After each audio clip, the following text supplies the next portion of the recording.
अभी तक तो कहानी में सुना था एक बिहारी सब पर भारी। 14 वर्षीय इस बिहारी युवा जिसका नाम वैभव सूर्यवंशी है, जब इसको गुजरात टाइटंस के खिलाफ बल्लेबाजी करते हुए देखा तब यकीन हो गया। यह मानकर आया था कि जब तक तोड़ेंगे नहीं तब तक छोड़ेंगे नहीं। गुजरात टाइटंस में जिसमें ईशांत शर्मा, राशिद खान, सिराज जैसे अंतरराष्ट्रीय बॉलर हों, उनको ऐसे मार रहा था जैसे गली क्रिकेट में कोई मारता है। और बंटी पाउट भी नहीं मानेगा, हर एक बॉल बाउंड्री के बाहर। लग ही नहीं रहा था लाइव मैच चल रहा है, ऐसा लग रहा है हाईलाइट चल रहे हूं।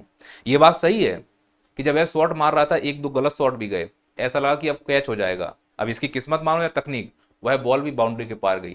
किसको मालूम था कि यह एक युवा जो 14 साल का है 35 बॉल में 100 रन बना देगा। अंतरराष्ट्रीय स्तर पर इसकी गूंज गूंज रही है। क्रिकेट जगत के बॉलरों में अंदर खौफ पैदा हो गया है कि साला 14 साल में ऐसे मार रहा है, जब 20 साल का हो जाएगा तो बॉल कहाँ जाएगी। 90-90 मीटर के छक्के, वो भी फ्लिक के साथ। पॉसिबल कैसे हो सकता है? इतनी अच्छी तकनीक कैसे आ पाई? अभ्यास के साथ, अनुशासन के साथ, फोकस के साथ। मैं आईपीएल का कभी समर्थक नहीं रहा हूं, क्योंकि इसमें गेमिंग के एप्लीकेशन प्रमोट होते हैं, इसमें जो गैम्बलिंग वाला प्रोसेस है वो प्रमोट किया जाता है। लेकिन अब आईपीएल का इस बात के लिए समर्थक तो रहा हूं कि जिस उद्देश्य से आईपीएल आया था, किस उद्देश्य से आया था कि गांव गांव के टैलेंट को अंतरराष्ट्रीय स्तर पर निखारना। बिहार के इस टैलेंट को अंतरराष्ट्रीय स्तर पर न केवल निखारा है, उसे ध्रुव का तारा बना दिया गया है। इसके अलावा हमें आईपीएल से ये सीखने को मिलता है, जो नए युवा देख रहे हो आईपीएल, कि अगर 14 साल का युवा अंतरराष्ट्रीय स्तर पर वो हासिल कर सकता है जो बड़े बड़े प्लेयरों का सपना हो, तो तुम क्यों नहीं कर सकते? ऐसा इसने क्या किया होगा? जितने भी युवा हैं उनको समझना होगा, इसने केवल ईमानदारी से मेहनत की, दृढ़ निश्चय से मेहनत की, अपने पर भरोसा किया, पूरा फोकस किया, और जितना इससे प्रैक्टिस करने के लिए कहा गया उतना प्रैक्टिस किया। अनुशासन के साथ, टाइम मैनेजमेंट के साथ इसने इस काम को पूरा किया। टाइम मैनेज बहुत बड़ा की है। यदि आप चाहते हो कि टाइम मैनेजमेंट हो पाए, तो फिर नैया पार के एप्लीकेशन पर एक टाइम मैनेजमेंट का कोर्स अवेलेबल हो चुका है। 3 मई तक इसमें ऑफर है। आप यकीन मानो आपका जीवन बदल जाएगा, क्योंकि सफलता के लिए टाइम मैनेजमेंट बहुत जरूरी है। क्योंकि सफलता के लिए टाइम मैनेजमेंट बहुत जरूरी है, और यह इस लड़के ने दिखाया है। टाइम मैनेजमेंट और फोकस की वजह से तो आज यहाँ पर है। इसके माँ बाप को कितना प्राउड हो रहा होगा। आप भी अगर चाहते हो कि माँ बाप को प्राउड हो, तो निश्चित रूप से अनुशासन में रहिए और टाइम मैनेजमेंट की तरफ जाइए।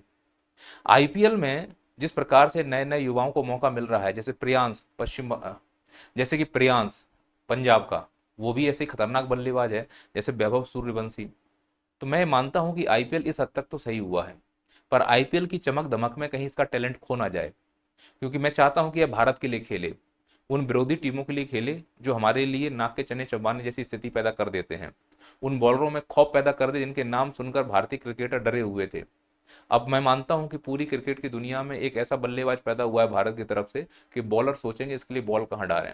और ईशांत शर्मा तो डर ही गए थे। जब ईशांत शर्मा को इसने लगातार छक्के मारना शुरू किया तो ईशांत शर्मा वाइड बॉल डालने लगे। ईशांत शर्मा जो भारत का स्टार बॉलर था, ईशांत शर्मा जो अंतरराष्ट्रीय स्तर पर एक कामयाबी हासिल कर चुका है, वह भी अपनी लाइन लेंथ खो बैठा है इस बल्लेबाज के सामने, वो भी 14 साल की उम्र में। सोचो यह बल्लेबाज जब 20 साल का होगा तो कहां से कहां पहुंच जाएगा। आईपीएल में इस प्रकार के टैलेंट को बाहर आने दीजिएगा, और मैं कहता हूं कि जो टैलेंट पुराना हो चुका है उसको बाहर निकाला जाए और ऐसे नए टैलेंट को और मौका दिया जाए, तो आईपीएल सार्थक हो जाएगा। नहीं तो आईपीएल केवल एक चमक धमक का गेम रहकर हो जाएगा। फिलहाल जिस प्रकार से वैभव सूर्यवंशी ने बैटिंग की है, दिल खुश हो गया है। एक मनोरंजन के स्तर पर उस मैच को देखा गया। पूरी तरह से एक युवा ने अपना डेडिकेशन दिखाया, और ये उम्मीद करते हैं कि यह युवा बहुत जल्द भारत के लिए खेलेगा और इसी प्रकार का परफॉर्मेंस करेगा। बस इस युवा से मैं इतना कहना चाहूंगा, चमक धमक में अपना टैलेंट खराब मत करना, प्रयास करते रहना, प्रैक्टिस करते रहना, और टाइम मैनेजमेंट पर पूरी तरह से फोकस करना, क्योंकि टाइम मैनेजमेंट ही तुम्हारी सफलता का मुख्य आधार है। अगर टाइम मैनेजमेंट गड़बड़ हुआ तो आप असफल हो जाओगे।